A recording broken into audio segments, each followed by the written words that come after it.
Hello there, I'm Andy Knox, and I've been doing a little series of vlogs on health and society and whether we can actually make any difference at all.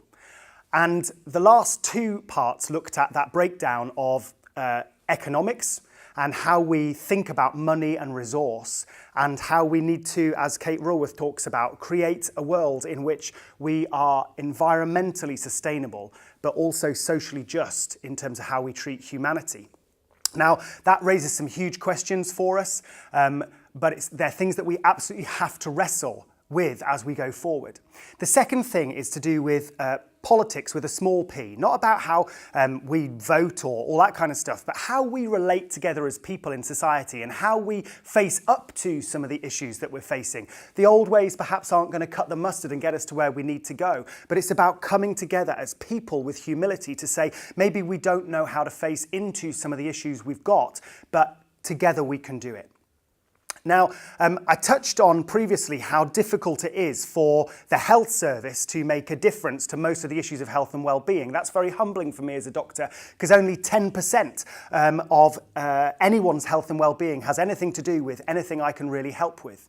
And we've talked about the complexities involved with economics and with politics, and we've talked about the complexities of what we call the social determinants of health, the things that affect people's health and well-being.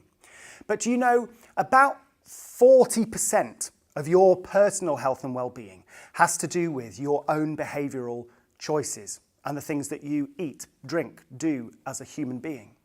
And so I think we need to have a conversation about what differences we can make personally and to those immediately around us, so that we can actually make a difference to the health and well-being of society overall. It's a bit like that story of the starfish stranded all over the beach, and there's a woman walking along the beach just throwing one starfish in at a time. And a young boy runs up to her and says, "Lady, what are you doing? Why on earth are you just throwing one starfish in at a time? You're never going to save all of these. You're never going to really make a difference." But she says, "But I just made a difference to this starfish," as she throws another one into the ocean. And so there's a question for us about what we do about individuals. And there's a guy called Professor Samuel Gray, and he talks about population health really passionately. He's an amazing thinker. And he says we've got to talk about two things together. The first thing that we've got to talk about is the population's health. So that need to break health inequalities. You know, here in Morecambe Bay where I live, there is a 15-year life expectancy difference just 6 miles down the road. And that's not okay. We have to change that kind of stuff from happening.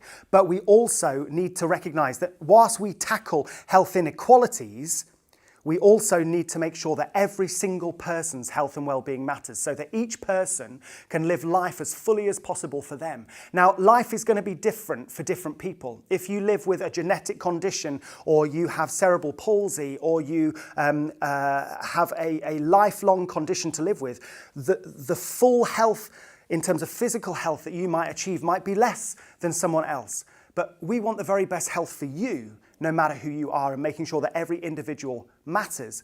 But we also need to make sure that the health programs and the stuff that we do together doesn't actually make health inequality worse. Because often we find it's communities that are already well mobilised, or have a real sense of self-esteem, or already have more access to money or resources, who are able to improve their health faster.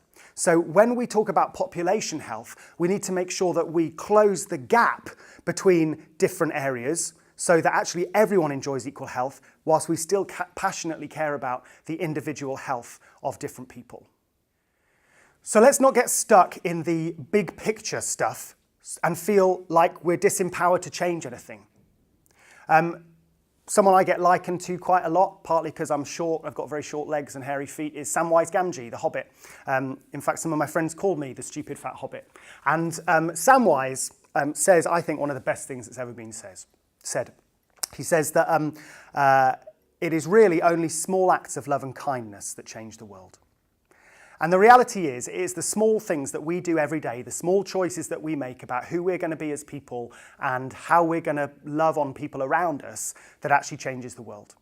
So I know I've talked big picture about some of the complexities we're facing, but actually there are things that we can do every single day as human beings in the communities in which we live that will improve our health and well-being. So what are those things? I want to unpack them together.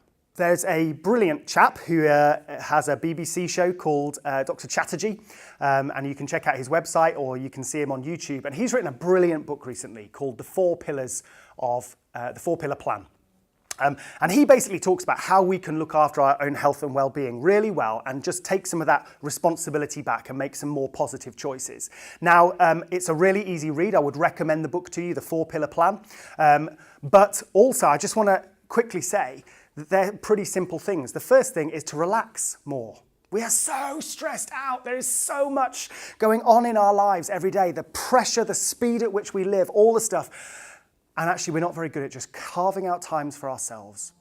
And he talks about some really simple things that we can do every day to make sure that we are more relaxed, more stress-free, and therefore more healthy. Stress has a massive impact on our health, our mental health, our blood pressure. It massively increases our risk of heart attacks and strokes and all kinds of different things.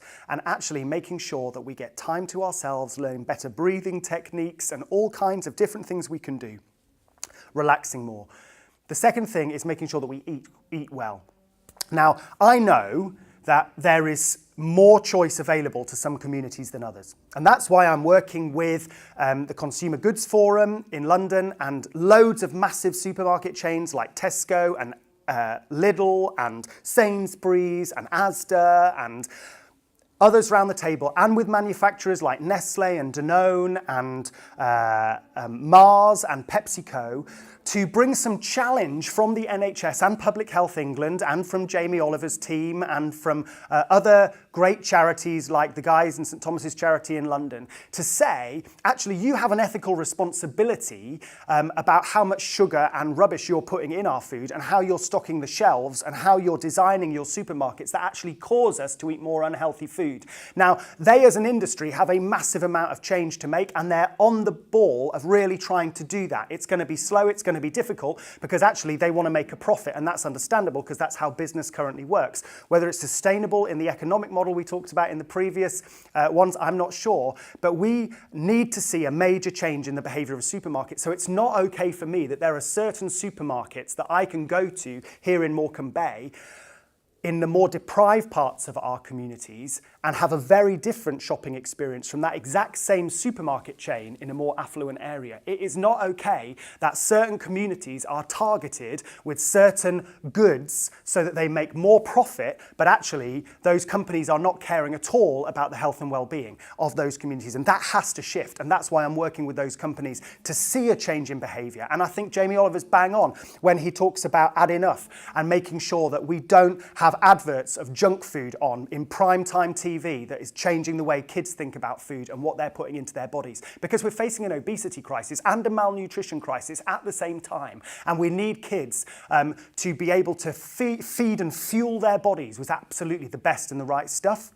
And there are simple things that we can do. And I accept that it's more difficult to make choices in some areas, and especially in our food banks.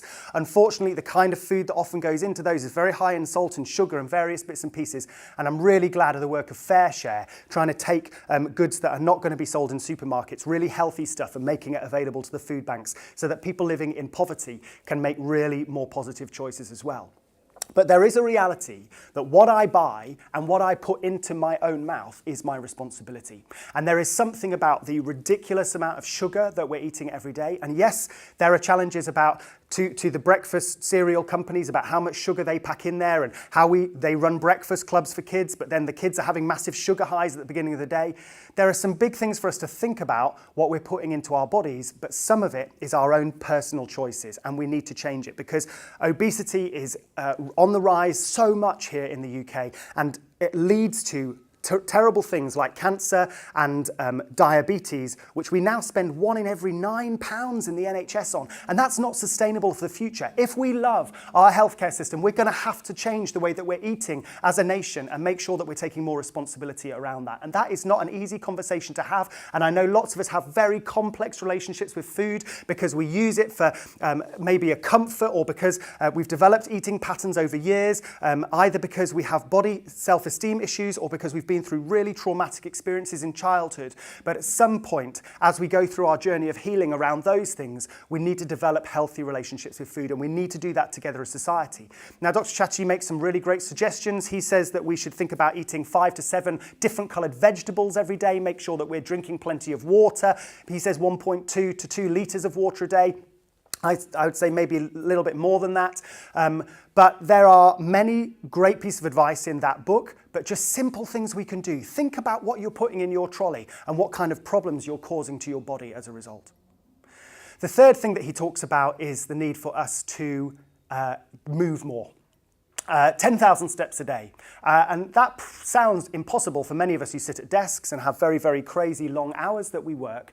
But the reality is getting out for a 10 to 15 minute walk after each meal or before each meal actually pretty much gets your 10,000 steps in. It's not rocket science. You don't have to be cramming it in at the gym and making yourself totally stressed and exhausted with over-exercising, actually, and trying to make sure, oh, I've got that perfect six-pack for the beach.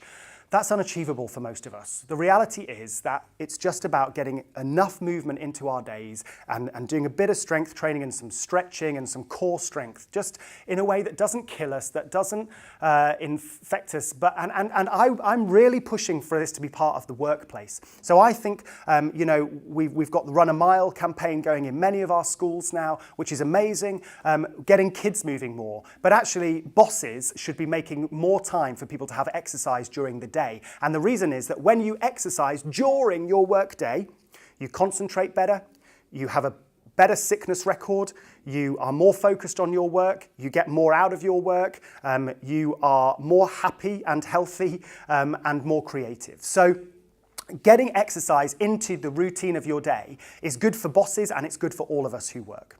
So, and the fourth thing that Rangan talks about is that we should really talk about sleep.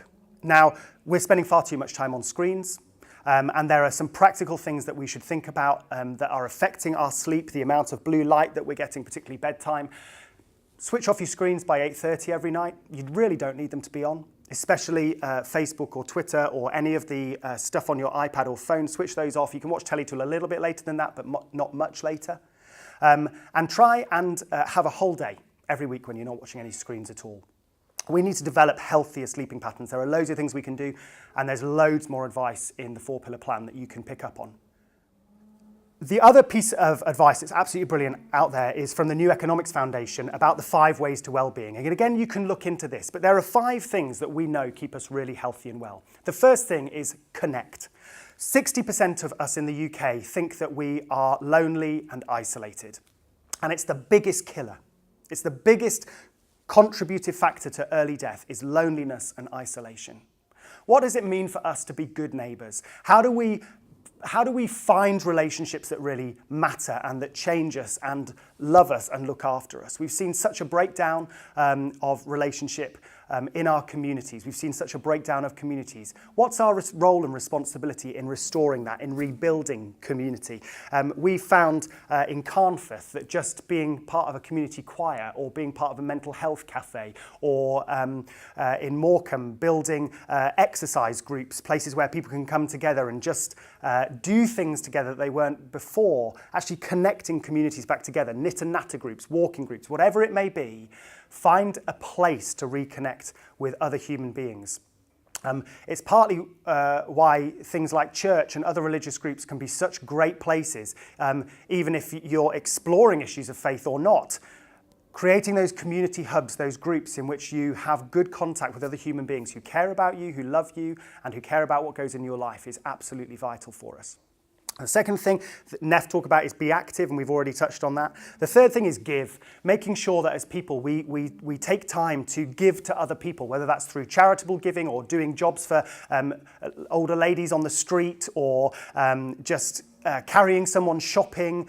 Giving to other people is absolutely huge, but also giving thanks. You know, keeping a gratitude journal, just writing down every day 3 things that you're grateful for. It changes your mindset that actually the world isn't a terrible and awful place like we're told on the news all the time. There are amazing acts of love and kindness that are going on around us all the time and that we experience all the time. And changing our mindset towards one of giving thanks is absolutely massive. The fourth thing that they talk about is keep learning. Actually, it's really important for brain health to do stuff like crosswords and puzzles and Sudoku, but it's also really important, and by the way, that stuff staves off dementia, but it's really important just to keep on learning, keep up new skills, take up new hobbies, discover new things. It's fantastic for our health. Otherwise, we just get stuck in the doldrums and get bored and get into the same cycle patterns and actually end up sometimes with addictive patterns of behaviour because we're not stimulating our brain to think and explore new things. And the other thing they talk about is take notice. And taking notice is absolutely vital. I was skiing with my son Sam a couple of years ago, and we were skiing down this mountain in France, and we had all these massive mountains around us. Now, my son, he terrifies me when he skis. He is a much better skier than I am, although he's 30 years younger than me, and he skis incredibly fast. And I was skiing down the mountain to try and keep up with him, and halfway down this mountain, I thought that he'd wiped out. He suddenly just turned and stopped. And actually, what had happened was he'd picked up a pine cone. And I skied up to him and I said, "Sam, what are you doing? I thought you'd really hurt yourself." And he said, "Dad, look at this pine cone. It's so beautiful. I just stopped whilst I was skiing and I saw it and I wanted to show it to you." He takes notice of the world around him in a way that I've forgotten how to. And we need to find a way of rediscovering how to take notice of how incredibly beautiful the world around us is and be grateful for it, to breathe in the fresh air, to look at the stars in the sky. There's a beautiful painting we have on our wall at home with a quote from Maya Angelou, and it says, "Stop what you're doing, go outside, look up at the sky, see the stars, and remember how amazing life is." Amidst all the pain that we carry, amidst all the things that we go through, stopping and taking notice and being mindful of the world around us, calming our thoughts down from all the things that we're thinking about, all the things we're stressing over, and focusing in on something of beauty or something incredible or amazing, or remembering and thinking about incredible, beautiful things that happen to us in our lives. Taking notice of the ordinary is transformational to our mental and physical health. So we're in this battle between choice and responsibility. And so what does it mean to take responsibility for your own health when you're living with a long-term condition? What's it like if you've got asthma? Do you know about the condition that you're living with? Do you know how to use your inhalers properly? Do you know what to do if your asthma is getting out of control? Do you know what kind of environment your home should be in terms of carpets and keeping the air as clean as you possibly can and making sure you're away from smoking? What if you've got the early development of type 2 diabetes and your sugars are too high? What responsibility can you take to exercise more, lose some weight, make sure that your diet's as healthy as it possibly can be so you could actually reverse that condition and not even need medication? Don't we want to be living that way, be more healthy and well and less reliant on drugs? We spend so much money on medication here in the UK now, and there's something about us taking responsibility and choosing healthier lifestyles rather than waiting until we get unwell and then becoming too reliant on medication and the health service. And there's a big question for us about how much choice there is for us. Yes, for many of us, when life is really tough and finances are tricky and we've got all kinds of emotional stuff going on in our lives or with relationships, it feels like our choices are limited. And it's true that, for many of us, when we have our shopping experiences, that there's less choice available in terms of healthy stuff than there is for others. And maybe there's less exercise available, and maybe transport's been cut and we don't have the same access to services that we previously had. But what can we do? There are still positive choices we can make, and we don't have to become victims. We can become people who bring change and be the change that we want to see. So there's that really difficult balance, and I want to reassure you in my role that I'm doing all I can to challenge where there's injustice, working with partner organisations across the police and the councils and with politicians and with whoever will work with us to bring change in terms of social justice in society. But whilst that change is happening, we still have the responsibility to make good choices ourselves to ensure that we're as healthy and well as we can be, so that we can also care for those around us and be good neighbours. And so there are some questions that we are exploring together and need to explore more. How do we begin well in life? How do we help pregnant mums be as healthy as they can possibly be? And how do we help our kids get the very best first 1,000 days where brain development is happening and is so important and key? How do we help our kids grow well? What's the fuel that we're putting into their bodies? How much exercise are they getting? What are we teaching them about how they view themselves and the world? How do we live well? How do we work well? So how can we be well in the place of our work so that we do our work to the best that we possibly can? How do we age well? And how do we die well? Wellness is more than just physical health. And it's our well-being as human beings and as communities that we need to take better care of. So what changes might you make? What things might enable you to live more healthy and well? And how could you be a better neighbour? Because actually, when we talk about the health and well-being of society, some of those issues feel so massive and so complex and so unchangeable and so unreachable. But actually, small acts of love and kindness towards ourselves and towards others every single day can genuinely change the future. It's hard to do alone, but together we can do it.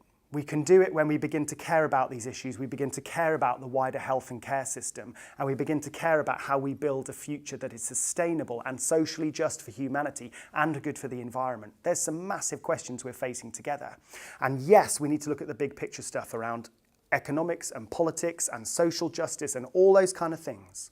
But every day we make choices and take responsibility for how we live and how we breathe and how we move and how we have our being. And so together, let's change the future, one small act at a time, one choice at a time, where we make a determination that we're going to be healthy and well to the best that we possibly can, and we're going to help enable that in the people around us. Together we can change the future, together we can be healthy and well. It's not going to be an easy journey. There are some big questions for us to ask, but we can do it.